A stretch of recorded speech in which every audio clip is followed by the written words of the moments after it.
Vegito, Gogeta, the two most powerful and iconic fusions in Dragon Ball history. People have been debating who is better since their inception, but who actually is the superior fusion? Hello everyone, welcome back to Lonk's Takes. Today we're going to be discussing my personal view on the strength comparison between Gogeta and Vegito. This video will be split into two separate sections, the first comparing Super Vegito and Gogeta from Z, and then comparing Super Saiyan Blue versions from Super. This will be using both manga and anime versions when applicable, so we can get a complete overview of the matchup. This is the part of the video where I ask you to subscribe for more content about anime and Dragon Ball and power scaling. Anyway, on to the fusion.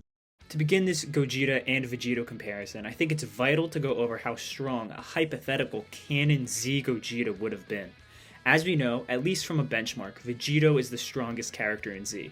Despite maybe being even with Buhan in base in the anime, it's said that he's the strongest so many times it's almost a joke. Furthermore, whatever level of power we do see him demonstrate, it's stated that Buu did not even witness all of the power that Vegito unfolded, while another guide says that he was going easy on Buu.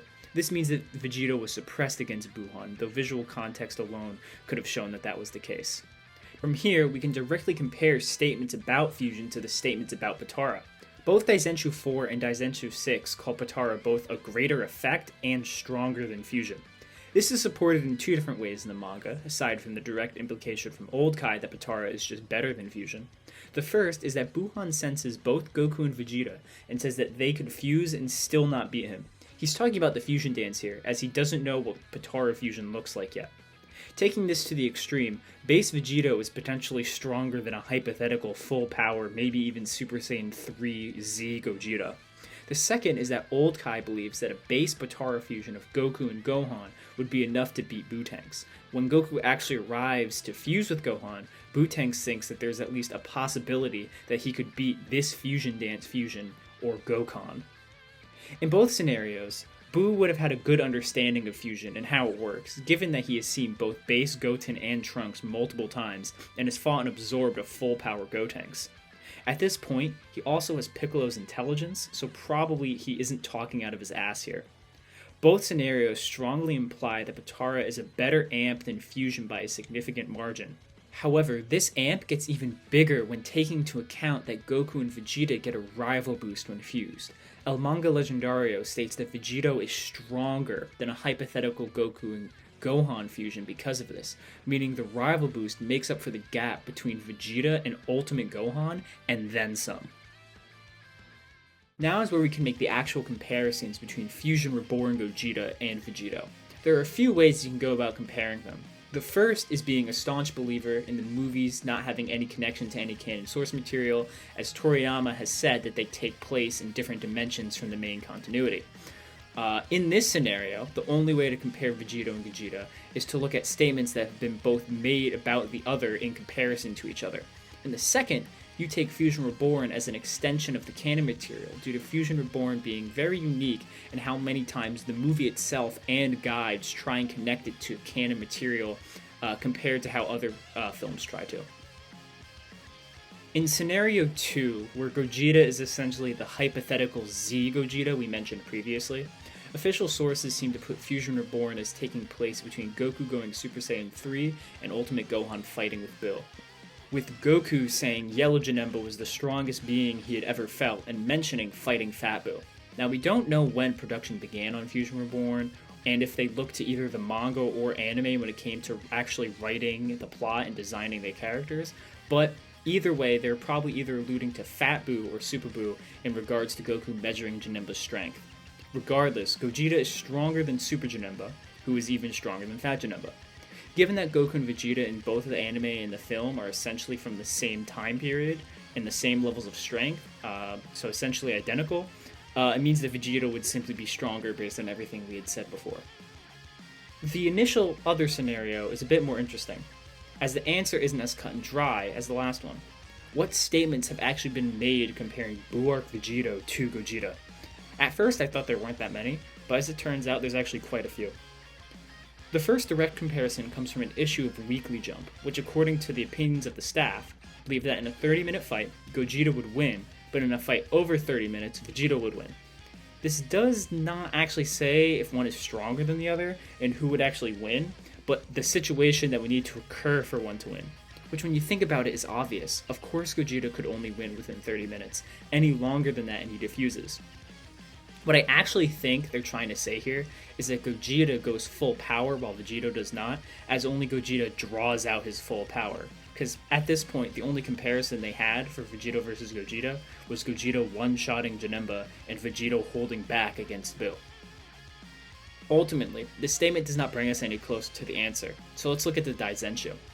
Time and time again, Vegito is called the strongest warrior ever.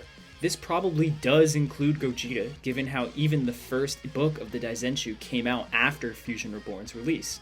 He's simply not covered until Volume 6, which discusses the movies in detail.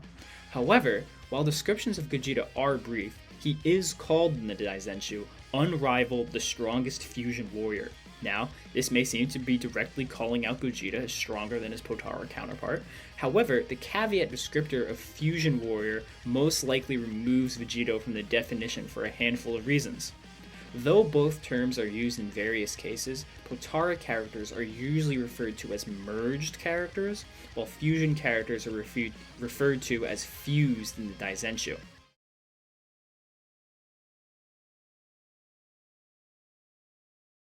While this is not always the case, and I'm no Japanese translator, a bit more solidly, the other characters who are actually referred to as Fusion Warrior in the Daizenshu are not common. The only other one is Veku. Vegito is also referred to as the strongest amalgamated warrior, which is a term in which both Fusion and Potara should fall under. An amalgamation never is used again anywhere else in any other Daizenshu translations. But again, this could just be a discretion of a translator. Either way, for every Daizenshu statement that Gogeta has, Vegito has 3.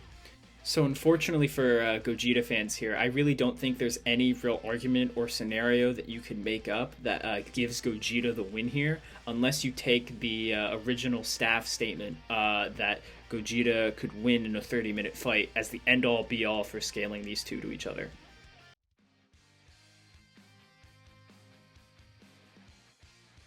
Now, let's talk about Gogeta and Vegito's super counterparts.